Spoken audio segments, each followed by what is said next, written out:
Hello, people, and welcome back to another video. I'm actually excited to bring you this paper, this two-part paper. And I actually found the second part, the part two, first, because as you may know, I was doing podcasts with True Human History, who's changed his name to Cosmic something. I can't remember it off the top of my head. It's just a brand new name, but it was True Human History before. Anyway, we're looking into Common Bowman's work and how he theorizes Greece was in Scotland and Alexander the Great was Greek and all this kind of stuff. Anyway, it just got me thinking about the Irish origin stories. And I started looking at the Irish origin, and I remember that the Irish, they believed they were descended from a son of Noah and all this stuff. I was like, I'm going to look into that. And I remember something to do with the Milesians as well, because we were speaking about Helensburgh and how Helensburgh wasn't always called Helensburgh, it was called Milligs or Mill. I had that mill, and that got me thinking about the Milesians that apparently came up from Spain to Ireland. So this sort of research made me come across these papers, and I read most of the second part, and I thought, you know what, I'm going to share this on my channel because it needs to be seen. This is good stuff, really good stuff, especially for the stuff I'm interested in my research. Anyway, I've read the second paper, and I thought, right, I'll share it. And I thought, what's the first part like? So I've read a couple of the pages, but I've not fully read it. But I think we need to read the first part before we go into the second part. But they're really good, and the author is Bill Cooper, and it's not the Bill Cooper that you think, guys. It's not the old 9/11 Bill Cooper guy, the infamous one. It's a different author. I checked out some of his books on Amazon. He's got really good reviews, 4.6 stars, over 500 reviews. So whatever he's doing, he's doing something right. And it's definitely the subject that gets my ears perked up. Anyway, guys, without further ado, I'll go into some of the reading. But like I said, I'm going to break this up into many parts because it's still quite long for a paper. It's not a book, it's a paper, but it's still pretty long. Anyway, guys, The Early History of Man, Part 1, The Table of Nations by Bill Cooper. Introduction. The following is the first of a two-part study regarding the early post-flood history of mankind. In Part 1, we shall examine what documentary evidence exists that verifies both the presence and activities of those characters and peoples of whom explicit mention is made in that portion of Genesis that is known as the Table of Nations. We shall find in this part of the study that the documentary evidence available to us is at an astonishing variance with the claims that are currently being put forward by the modernist school of historical and biblical interpretation. According to this school of thought, the Genesis record is without historical foundation, whereas we shall see in this study that exactly the opposite is true. This portion of Genesis, in particular, is fully corroborated by an overwhelming richness of documentary and other historical evidence so vast that it is unique in recorded history. No other document enjoys such a wealth of detailed corroboration from such a wide-ranging variety of sources. Sources, moreover, that were often hostile to the concept of God and his direct revelation to mankind through his written word. In part 2, we shall go on to examine the genealogies and king lists of the early Celts and Saxons that show conclusively that these pagan pre-Christian peoples were all too aware of their historic and ethnic descent from Noah through Japheth's line. These peoples, through carefully preserved records, could trace their lineage and race back to the time of Babel and the dispersal of the nations from the plain of Shinar. Again, we shall see how these ancient and unique records are dismissed by the modernist school with a readiness that is astonishing in its unthinking disregard for the historical method. Excuse me. Rather, the records that have come down to us will be seen to lend their weight to the already vast body of documentary evidence that can only convince us that the Genesis record is a true and faithful historical account of the early history of mankind. Certain questions will not be dealt with in this two-part study, for the simple reason that their subject matter is vast and that they constitute specialist study and exposition. In particular, linguistic interrelationships and diversities are only lightly touched upon, because these will doubtless be the subject of future exposition by creationist scholars who have specialized in their study. Likewise, the descent of, say, the American Indians or the Chinese or other Mongoloid races is not dealt with, simply because they lie outside the scope of the present work. Rather, Part 1 in particular is concerned only with that documentary evidence from those early post flood nations of the Middle East who had direct contact with one another, and to preserve in written records those names that are explicitly mentioned in the Genesis record. The notices that accompany each genealogy are thus very brief collections of recorded historical facts and subsequent information that pertain to the names under which they appear, and which have been gleaned over many years from a wide variety of sources. What is remarkable about these notices is that they mostly come from ancient historians and writers of various nationalities who had not the least intention, either conscious or otherwise, of lending support to the Genesis record. Indeed, most of them were nurtured within pagan systems that were openly antagonistic to the knowledge of the one true God, and who had laboured over many centuries to darken, if not totally erase, that knowledge altogether. Their testimony is therefore all the more valuable to us. I certainly would not pretend that the information gathered here is complete in any sense. The subject is too vast for that. Indeed, it may be that some will consider one or two of the facts presented in this study to be insufficiently discussed, and will therefore feel that these should be given a more adequate and exhaustive treatment. Should that be the case, then the fruits of the researchers will be warmly welcomed, and this is where we come in, guys. We read the guys' papers, pick up what we think we can research more into, including the flood itself. Because, guys, I think that the flood was probably that Storega ice slide up in Norway that created a tsunami that hit most of Europe and overwhelmed Doggerland, and it's underwater now, Doggerland.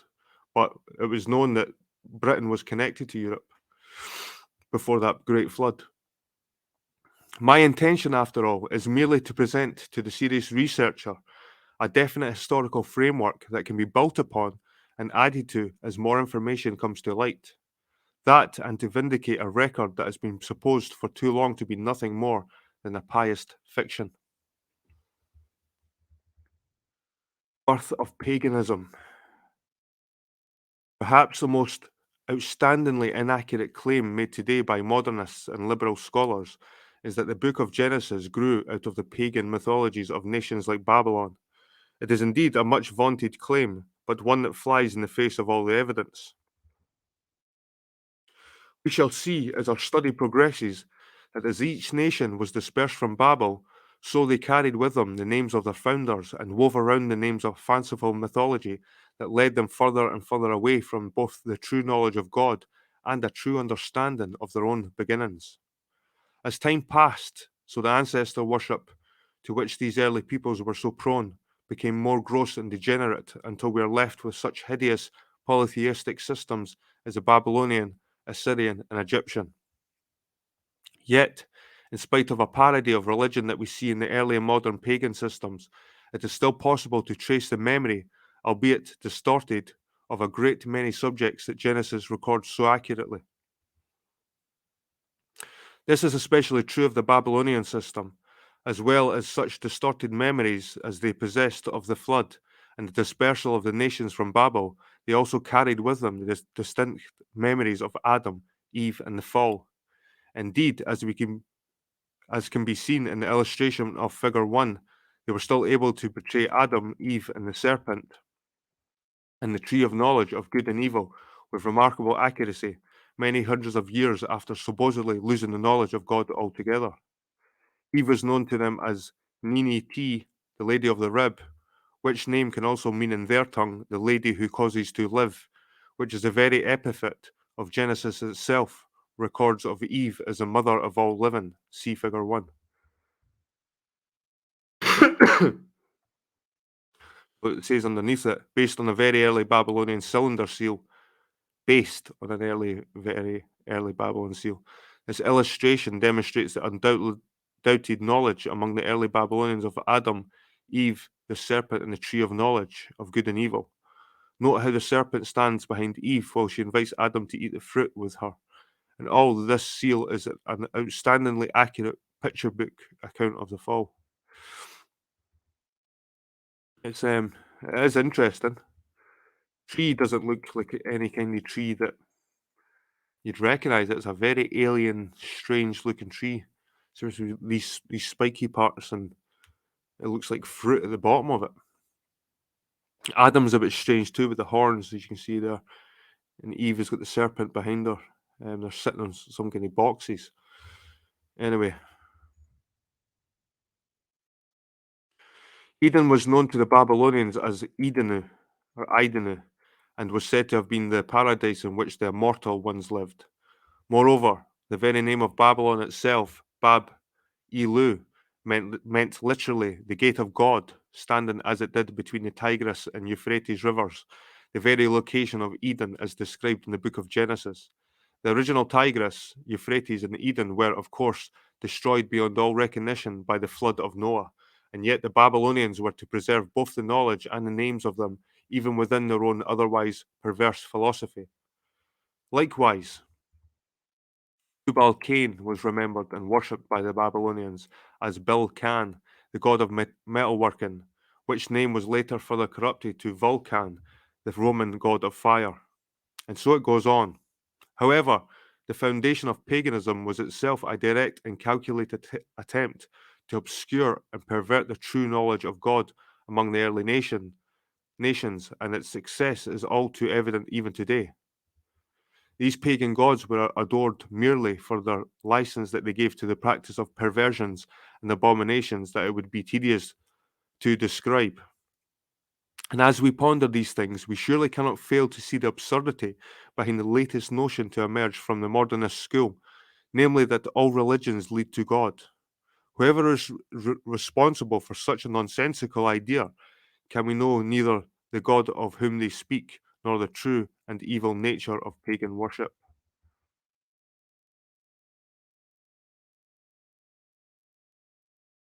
So we've got a picture here, guys. An early Babylonian cylinder seal depicting the migration of an eastern tribe or people, and from thence did the Lord scatter them abroad upon the face of all the earth.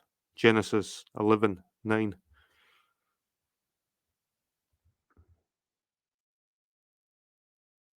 As a patroness of war, the goddess Anath appears in a fragment of the Baal epic in an incredibly bloody orgy of destruction. For some unknown reason, she fiendishly butchers mankind, young and old, in most horrible and wholesale fashion, wading delightfully in human gore up to her knees, yeah, up to her throat, and all the while exulting sadistically, like gods, like people, expresses a law that operates unfailingly. It is thus fallacious for the modernist school to suggest that either these gods or their worshippers bear the faintest resemblance to those who are one day to inherit the kingdom of God. Equally fallacious is the idea that the word of God owes its origins to any such insidious and fatal system. So this guy is quite against the idea that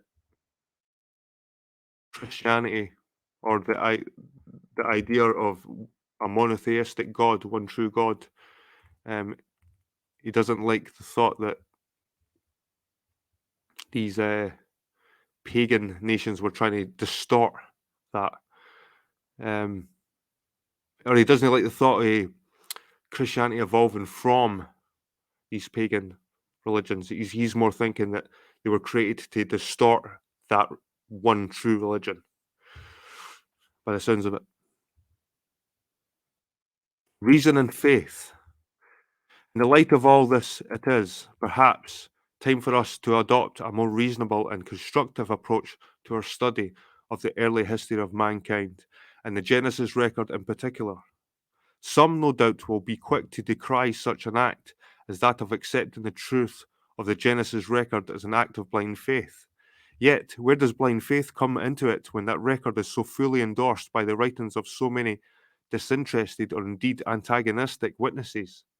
When we read a book about King Henry VIII of England, we are not learning about him by the way of blind faith, for we know that there are many independent sources to which we can go in order to verify what we have read. Rather, we believe the historical accounts of Henry VIII by way of informed reason, not faith, and exactly the same thing applies when we read the history that is contained in the book of Genesis. We accept that history because, in the face of so many disinterested witnesses and corroborative statements, that it's simply the reasonable thing to do.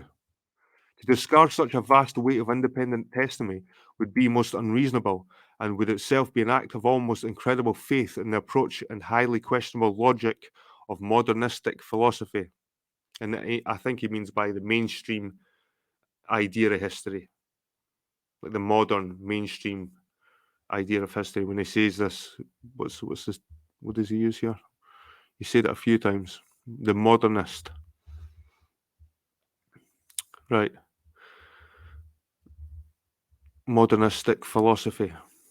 It is through the sheer reasonableness, then, of accepting the overwhelming testimony of so many witnesses that we come to accept the Genesis record as a truly historical and factual account.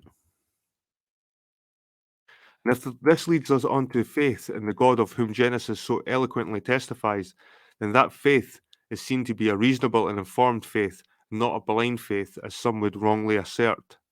And so we arrive at the main object of our present study.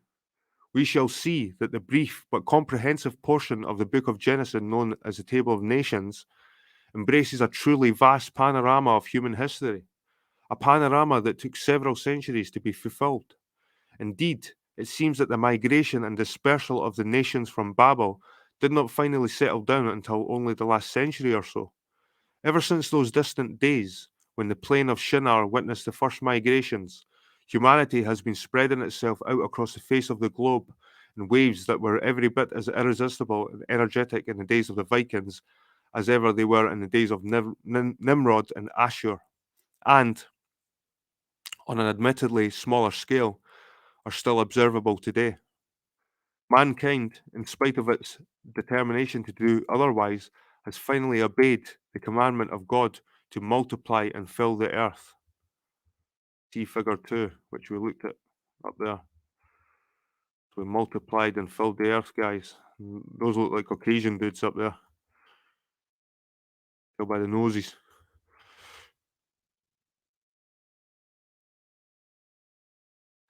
So I'll read these two paragraphs and then we'll end it there for the first part, guys. The historical notices. When all men were of one language, some of them built a high tower, as if they would thereby ascend up to heaven.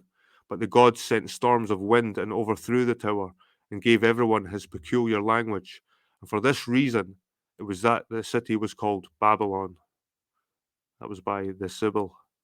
After this, they were dispersed abroad, an account of their languages, and went out by colonies everywhere, and each colony took possession of that land which they lighted upon, and unto which God led them, so that the whole continent was filled with them, both the inland and maritime countries. There were some also who passed over the sea in ships, and inhabited the islands, and some of these nations do still retain the names which were given to them by the first founders, but some have also lost them. Flavius Josephus. And the next part will be the lineage of Japheth. Right, people, thanks for tuning in, and I look forward to seeing you in my next reading. Cheers.